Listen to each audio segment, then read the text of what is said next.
a un episodio más de Esto no es cine mudo. Ustedes se pueden estar preguntando qué hace esta chavala aquí presentándoles el programa. Bueno, pues mis muy célebres y talentosísimos presentadores andan de viaje en Centroamérica y México haciendo sus respectivos shows de comedia y hoy no pudieron acompañarnos, pero se quedaron con su productora. Suave. Listo. No sé qué decir, suave. Esto es más difícil de lo que creía. No, mentira. Para el programa de hoy les voy a hacer un muy breve recordatorio de la cartelera comercial que tenemos ahorita en Costa Rica. Tenemos todavía la obra de Spielberg en cines con Ready Player One. Still ranked the fastest growing city on Earth, but it sure doesn't seem like it when you live in the stacks. Y si están interesados todavía en un poquito de terror o de suspenso, tenemos Demonio de Medianoche. He's coming. Mary, get back in the circle quick! I don't want to play this game anymore! También podemos ir a ver en cines A Quiet Place, que todavía está en cartelera.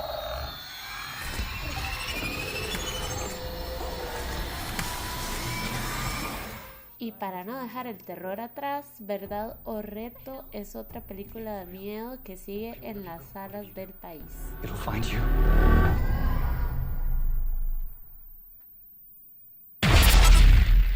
Okay. Un viaje en el tiempo es la película de fantasía de Disney que tenemos ahorita en cartelera. Let's go! Dad was right. It really is possible. Y todavía tenemos a La Roca en cartelera con Rampage, Devastación. George never would have survived on his own. No podía faltar Mazinger Z Infinity, que todavía están dando en nuestros cines. Un saludo, humanos. Ha pasado tiempo. Y podemos ir a ver el estrenazo de la semana, que ya sé que muchos están comiéndose las uñas esperando a que hablemos un poquito de esto, que es Infinity War.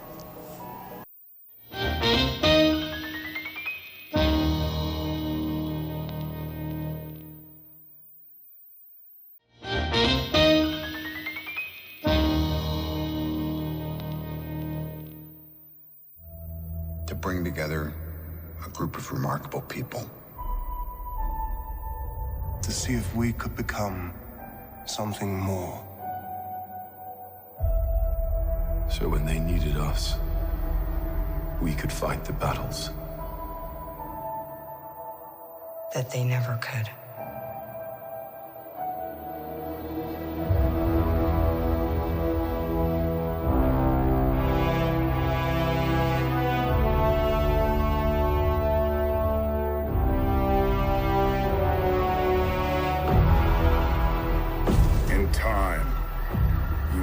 It's like to lose.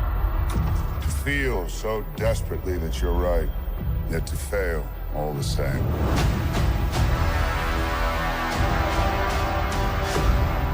Dread it. Run from it. Destiny still arrives.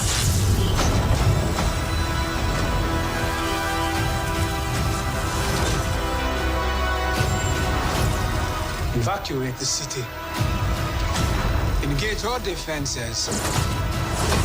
And get this man a shield.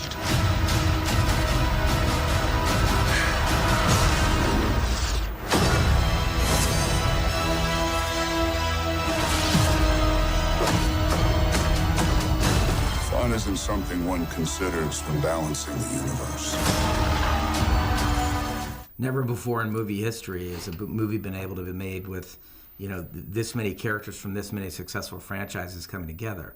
What's great about that is that the audience has an emotional investment in all of those characters and all of those tones. So it makes it very easy to pull that all together and blend them to create a film that you've never seen before in terms of its movement of tone and the amount of characters in it. And throughout our career, Joe and I have always liked to combine disparate tones because we think it's we always think about it like you're a mad scientist and you're combining things and that don't necessarily belong together, but they smash into one another and it gives you something new. And I think we had a great opportunity for that.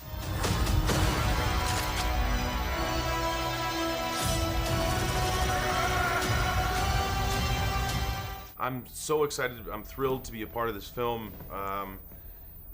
You know, it's 5 years ago when we did Guardians of the Galaxy. A lot of people asked if the Guardians and the Avengers would ever team up, and at the time, I didn't know that it would ever be a reality. But I'm thrilled to be part of this. And I think the most exciting part to film was probably just the scenes where you had so many superheroes together. You know, dozens of characters all together that I've been a fan of for a long time, and it just felt really special to be part of that group. He was a child of the 80s, I'm a child of the 80s. Of course, he was taken away from Earth in '89, and so his ideology is based on these pop culture icons, and so I took from my childhood who that would be to help create that character, you know, and I think he loves probably Han Solo and Michael J. Fox from Back to the Future, and you know, all of these characters that he really loves as a kid. Loved as a kid were the same characters that I loved as a kid. I think it's good, except it sucks. So let me do the plan, and that way it might be really good. Wow. It's been really exciting to see that they have loved writing Scarlet Witch good character arcs. There's a lot of characters, and you don't necessarily have to give them all interesting journeys for every single movie. And I feel lucky that I continue to be challenged by new arcs. They're always different, and now I'm less. I'm always insecure, but I'm less insecure now that I'm like comfortable with everyone. It being, I guess it was the third one doing this, and it's nice to return to a community, because there's like really no community in movie making. No. So it's really nice to have It's true. one. It's really unique to this experience, is working with the same people again and again and again. It's very unique for actors, because you're often living your life in 3-month increments, and then you go on, meet another bunch of people and work with them, and it's been really lovely to sort of build a little family with everybody. So this is it? It's all been leading to this? His humour, his ability to tackle things on his own, to the change, the volte-face he made in becoming extraordinary, I suppose, and accepting this other reality, and the fact that he was going to have to fight in that realm on his own and sacrificing his ego for the greater good. I think that's his greatest heroic act, is at the end of the film, allying himself with his new life and his new responsibility, and giving up on the idea of using his power to heal himself for his own ends.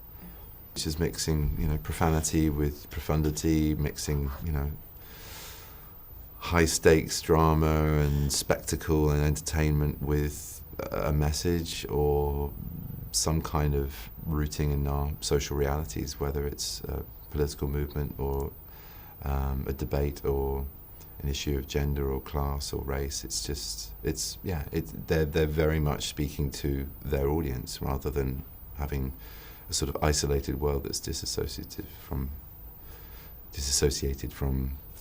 our reality. Yeah, keeping it real, I guess, in a way. I'm Peter. Doctor Strange. Oh, you're using their made-up names. I'm Spider-Man then.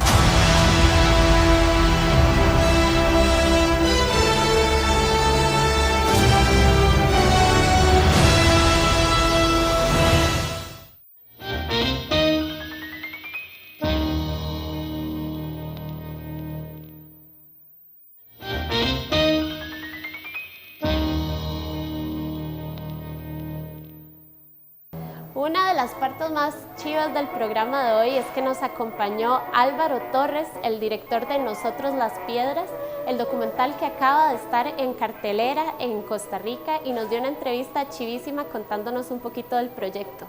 Vamos a ver qué nos dijo. Bueno, yo la forma en que me acerqué a estos hombres de mi documental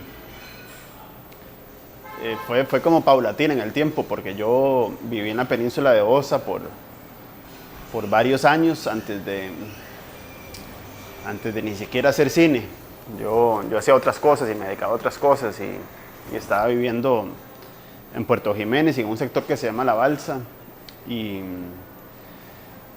Y como he contado otras veces, en Puerto Jiménez uno escucha ese rumor de los oreros, uno escucha que la gente habla ¿verdad? De cierta forma mítica de estos hombres que buscan oro. Alguien menciona a un familiar que está buscando oro, alguien dice, mira que el que va caminando allá es orero. Entonces así fue como se me metió un poco la idea, así fue como me empezó la idea de, mira, existen los oreros, ¿verdad? Es increíble porque a pesar de ser en Puerto Jiménez, a pesar de ser la península de Osa, ahí también se maneja a un nivel mítico, ¿verdad? Lo de estos hombres, a un nivel como si no fueran verdaderos, como si fuera de otra época. Y a mí eso me empezó a llamar mucho la atención.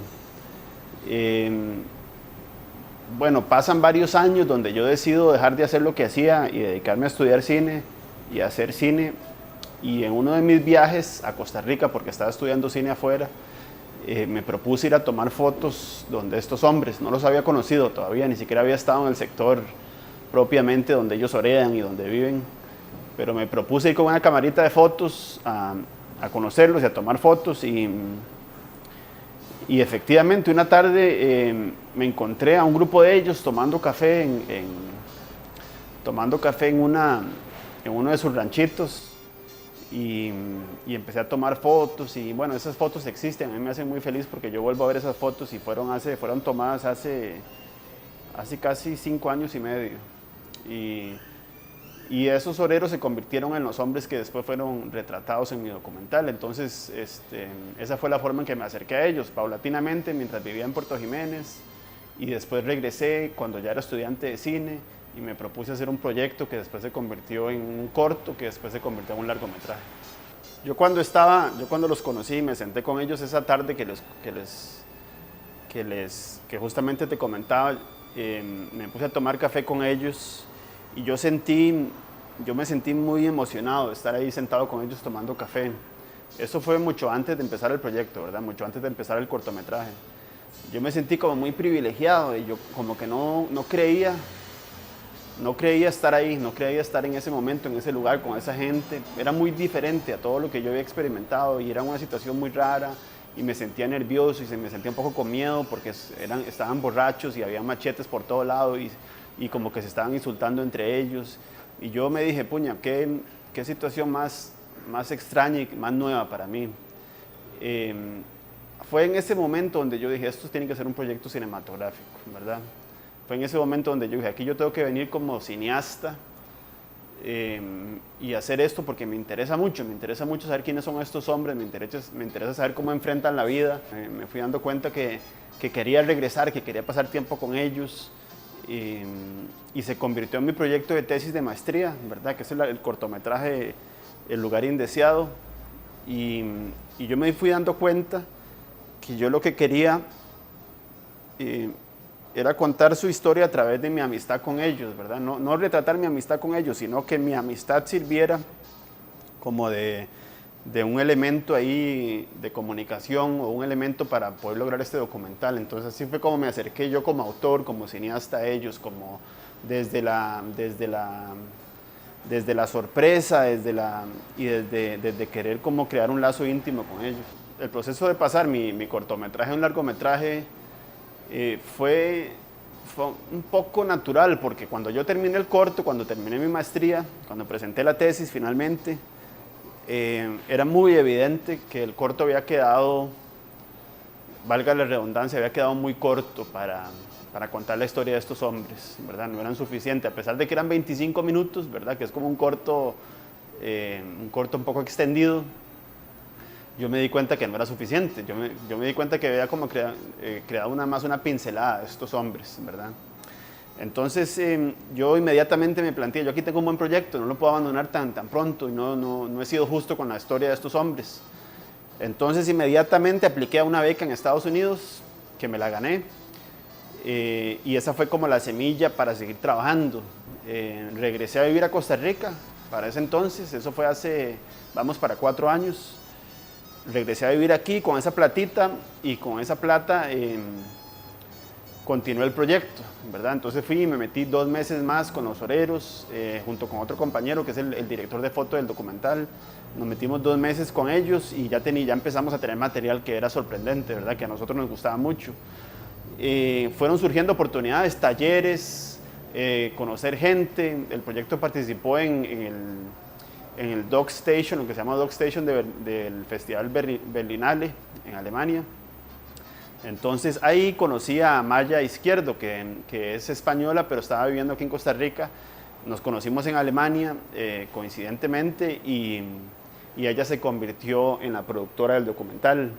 Entonces ese fue un empuje importante, porque entonces ya empezamos a participar en otros fondos, ganamos Ibermedia con este proyecto, empezamos una coproducción con México, entonces ya el proyecto, digamos que ya saltó a convertirse en un largometraje.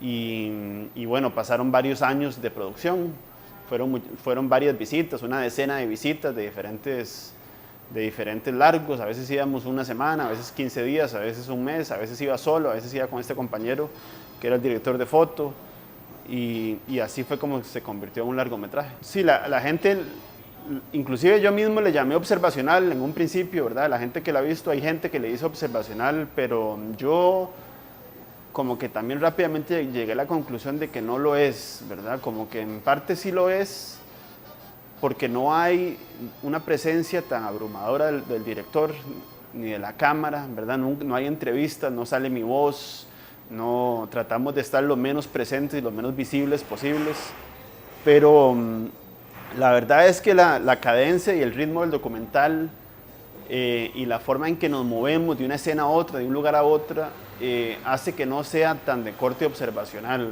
¿verdad? Tiene características de un documental observacional porque es nada más verlos a ellos actuar, nada más verlos a ellos vivir, nada más verlos a ellos en su cotidianidad, en sus momentos, en su trabajo, etc. Pero no es lo suficientemente paciente como para estar con ellos, ¿verdad? En escenas extendidas donde los vemos hacer nada, donde los vemos hacer cosas que son meramente observacionales, sino que nos vamos moviendo a través de los años y a través de los personajes. Entonces hay un poquito de ambos estilos, ¿verdad? Diría que de alguna forma es observacional, pero también es como un retrato de vida a través de los años. Yo me planteé desde un inicio, eso sí lo tuve claro, que no quería participar yo, no quería salir, no quería hacer entrevistas, no quería que la cámara fuera muy, muy evidente. Entonces ese fue el acercamiento como desde la intimidad del documental. Las implicaciones técnicas de esta producción, digamos la logística,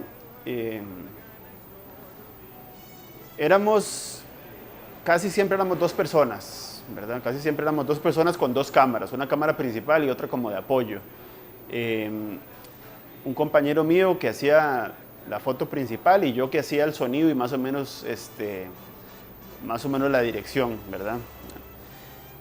Íbamos como mochileros, ¿verdad? No hay que expresarlo de otra forma, sino que íbamos con bultos grandes, llenos de baterías y de lentes y con dos cámaras y el equipito de sonido. En realidad no fue difícil, ¿verdad? No fue difícil, el documental fue hecho de una forma mínima, ¿verdad? Con una intervención mínima también, claro, por las condiciones en las que estábamos, metidos en la montaña, durmiendo en el suelo literalmente, a la par de un río, pero también porque la idea era intervenir lo menos posible en la vida de estos hombres, ¿verdad? Entonces eso era, nos metíamos, por ejemplo, si el viaje era de un mes, lo que hacíamos es que entrábamos 7, 8 días y salíamos al pueblo a cargar baterías y a descargar el material y volvíamos a entrar al día siguiente. Así fue nuestra, digamos, la lógica de la producción del documental. La implicación social, pues, a decir verdad, los hombres más o menos, estos oreros, estas familias oreras, más o menos estaban acostumbradas a tener cámaras encima, ¿verdad? Porque por ahí pasan turistas y ya se han hecho varios documentales ahí de todo tipo, ¿verdad? Más bien ya ellos como yo diría que la implicación de la presencia de un equipo de producción audiovisual es como que ya les da pereza, como que ya han visto esa historia y no han visto ninguna ganancia para ellos. Entonces, a nosotros nos recibieron, ¿verdad? Nos recibieron bien porque yo era costarricense, soy costarricense, pero la verdad había un poquito de desgaste en mucha de la comunidad por la presencia de las cámaras. Esa idea de que desde el género documental, desde el género no ficción, pensar que se puede cambiar la vida de la gente. Yo no me planteé hacer un documental por eso, ¿verdad? Yo nunca me planteé eso como primer objetivo, ¿verdad? Mi primer objetivo siempre fue conocer a estos hombres, acercarme, entender un poquito, entender desde un lugar muy específico y muy reducido que es el mío, entender un poco cómo son estos hombres, por qué viven, por qué enfrentan la vida de la forma en que la enfrentan, a qué se aferran, ¿verdad? Si ya no tienen nada.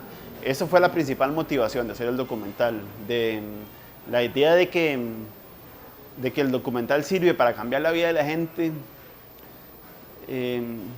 No sé, no es una idea que yo persiga mucho, la verdad.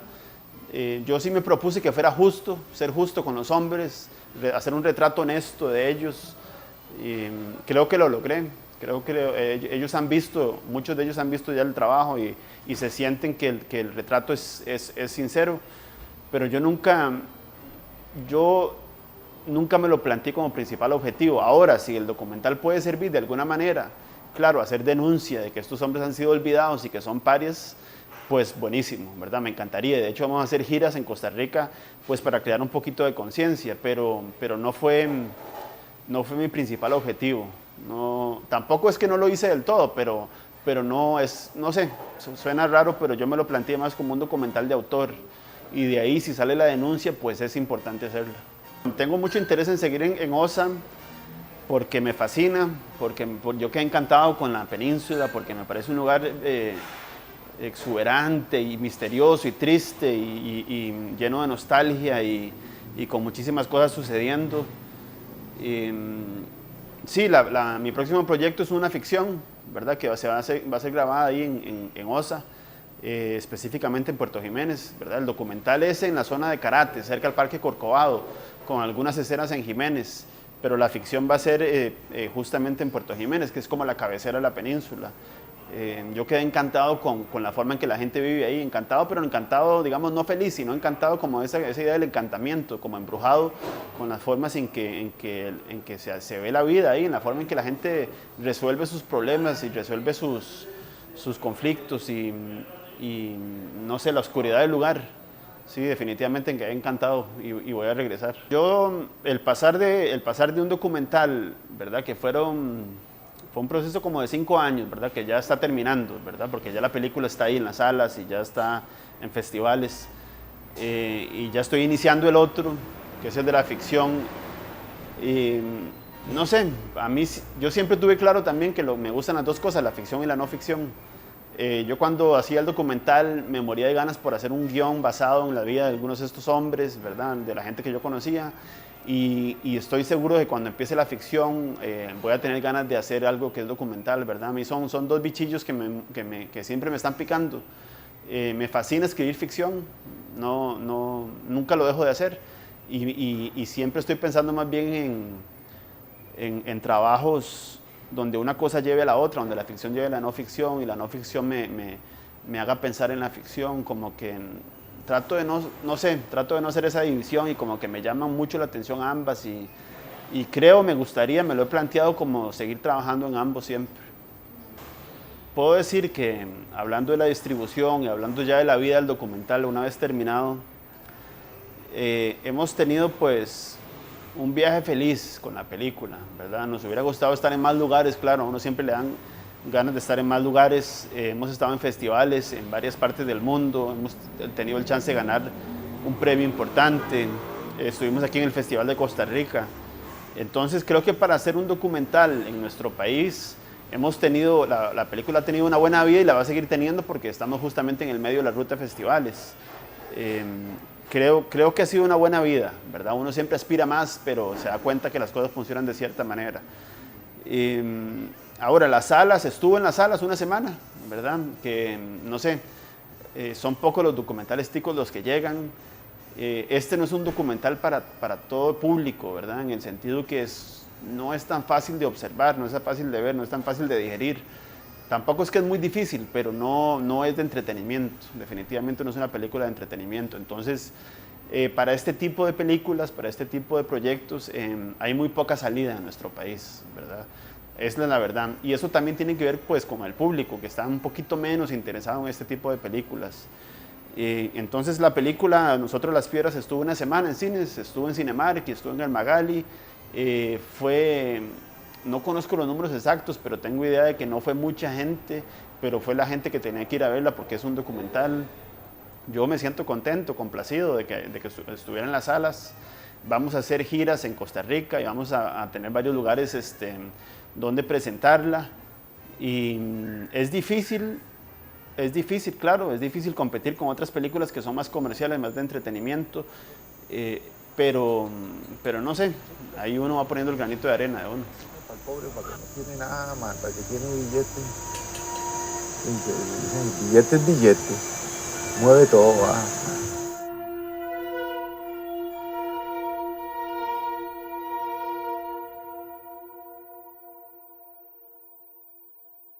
Muchísimas gracias a todos por habernos acompañado en un episodio más de Esto no es cine mudo. Espero que les haya encantado el material que tuvimos para ustedes hoy y espero que vayan a ver todas las pelis esta semana y esperen el material que vamos a tener para ustedes aquí en el Comedy Hub, hablando un poquito de cine la semana que viene.